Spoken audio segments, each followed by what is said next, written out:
반갑습니다. 김영무입니다. 김영무의 작가생활 이야기 두 번째 시간이 되었군요. 오늘의 주제는 황진이의 참모습입니다. 황진이, 그녀는 조선 중종임금 시절에 송도, 즉 개석의 기녀로 우리가 잘 알고 있는 이런 시조도 남겼습니다. 정살리 벽계수야 수의갑을 자랑 마라. 일도 장애하면 돌아오기 어려우니 명월이 망공산하니 시어간들 어떠리. 조선조에도 그럴듯한 여류 명사들이 한두 분이 아닌데 왜 하필 황진이를 오늘의 주인공으로 삼았느냐고요? 잠깐만 제 이야기에 귀 기울이다 보면 점차 아시게 될 거예요. 저 싫었거나 싱거운 사람이 아니거든요. 한술 더 떠서 현대사회는 실용주의와 물질 만능주의가 팽배하기에 제가 일삼아 황진이를 초대했단 말씀도 할 수가 있을 것 같은데요. 그러니까 벌써 20여 년 전이군요. 세월이 정말 너무 빨라요. 서울에서 월드컵 축구대회가 열렸던 2002년 4월에 저기 장충동 국립극장 대극장에서는 70여 명의 무희가 등장하는 무용극 황진이가 그야말로 절찬리에 공연되었습니다. 모두 4차례 공연이었죠. 강영글 씨가 연출을 했고 음악은 사물놀이 원조로 알려진 김덕수 씨가 맡았고 안무검 주연은 손정아 씨 담당이었습니다. 손정아 씨는 미국에서 20여 년 동안 한국 무용 전도사로 활약하다가 그때 막 귀국했고요.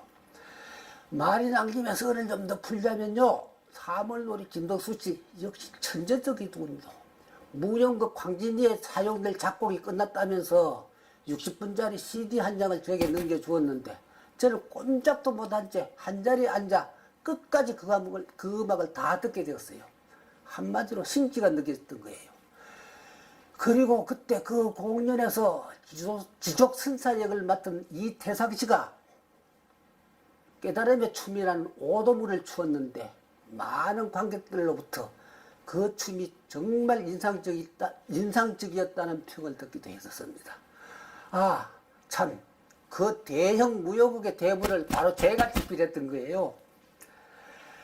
그 공연의 막이 열리기 몇 개월 전 겨울이었습니다. 연출가 강영걸 씨가 나한테 무용극 대본 한 편을 집필해야겠다면서 춤꾼 손정아 씨를 소개시켜 주었고 주제는 황진이 일대기로 못 박았습니다. 내가 왜 하필 황진이야 하고 못마땅해 하자 안무가 손정아 씨가 그렇게 정한 주제라며 이젠 변경할 수 없는 일이라 했습니다. 솔직히 말하면 그때까지도 저는 여러 시민들처럼 황진이 하면 그저 새끼 많았던 기녀 정도로 알고 있었습니다. 비에 젖은 몸으로 당대 석학 서경덕을 유혹하여 잡아뜨리기도 하고 9년차 면벽 수행 중에 있는 지족선사도 파괴성으로 만든 아주 요녀에 가까운 여인쯤으로 인식했던 거예요. 어쨌거나 대본을 집필해야 한다는 계약이 성립되고 말았으니 저는 굶실굶실 황진이 관련 자료들을 섭렵하기 시작했습니다.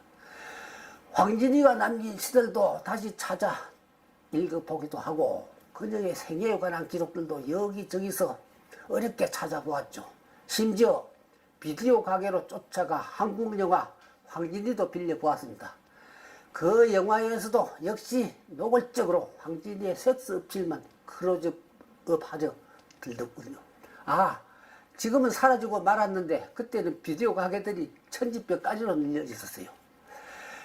그리고 월북 작가 이태준이 쓴 소설 황진이도 정말 어렵게 구해서 읽어본 기억이 납니다. 대부분의 작가들이 그럴 테지만 어떤 작품을 쓰려고 할 땐 해당 작가 본인이 우선 감동할 만한 무슨 깨달음을 얻거나 충격적인 사실을 발견해야만 그의 펜이 움직이기 시작한답니다. 흔히 영감을 얻는다고들 하죠. 제가 황진이 제보를 집필할 때도 예외가 아니었습니다. 이를테면 황진이가 지은 한시들을 읽어보다가 어느 순간에 바로 이거야 하고 제가 무릎을 치며 전율을 느끼게 되었던 거예요. 그녀가 남긴 한시가 지금까지 몇 편 전해지더군요. 네, 기녀인 어머니와 양반인 아버지 사이에서 태어난 황진이는 어릴 적부터 공맹자의 학문이라는 유학을 익혔고 어머니 현금으로부터 가야금 연주에 춤과 창도 배웠습니다. 다른 한편 요즘 세상에는 인간의 품격을 중시하거나 가늠하려 들지도 않는 것 같은데 옛날에 엘리트 계층 사람들은 사람의 인품을 무엇보다 중시하려 들었습니다. 학문의 목적을 온통 인격 도야에 두다시피 했으니까요. 예를 들면 내노라 하는 사람들은 천기나 속기가 내비치는 인간들을 아예 인간 취급도 하지 않고 상대하려 들지도 않았던 거예요. 그렇다면 사람의 품격은 어떻게 파악할 수 있느냐? 네, 사람의 품격은 그의 언행에서도 드러나지만 그의 작품에서도 고스란히 드러난다고 보았습니다.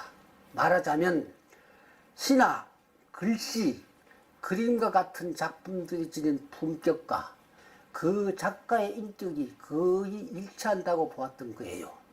이를테면 서경덕은 황진이가 지은 한시들과 그녀의 붓글씨를 살펴보고 그녀의 품격이 고상함을 알게 되어 그녀와 말문을 트게 되었던 거예요. 당대 제일의 성리학자라는 자부심을 지녔던 서경덕이 새끼만 충만한 일개천기를 가까이 할 까닭이 없었단 말씀이에요. 저는 황진이가 어쩔 수 없이 기녀가 된 것이 아니라 아예 자발적으로 기녀가 되었다고 해석하려 들었습니다.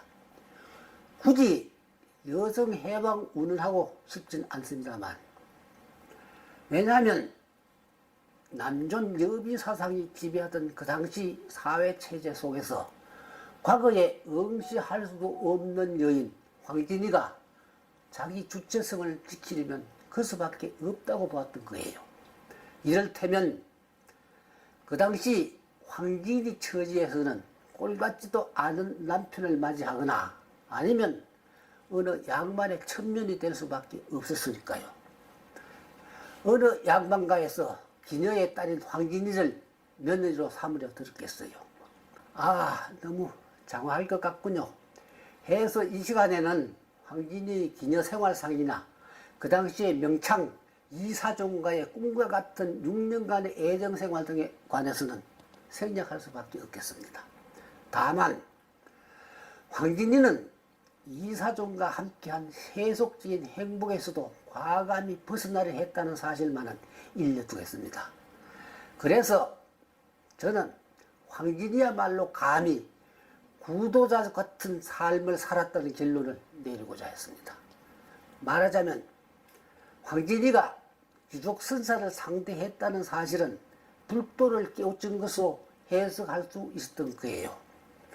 숭유 억불 정책이 극심했던 그때 황진이가 귀족 선사를 만날 이유는 달리 없었으니까요. 그래요.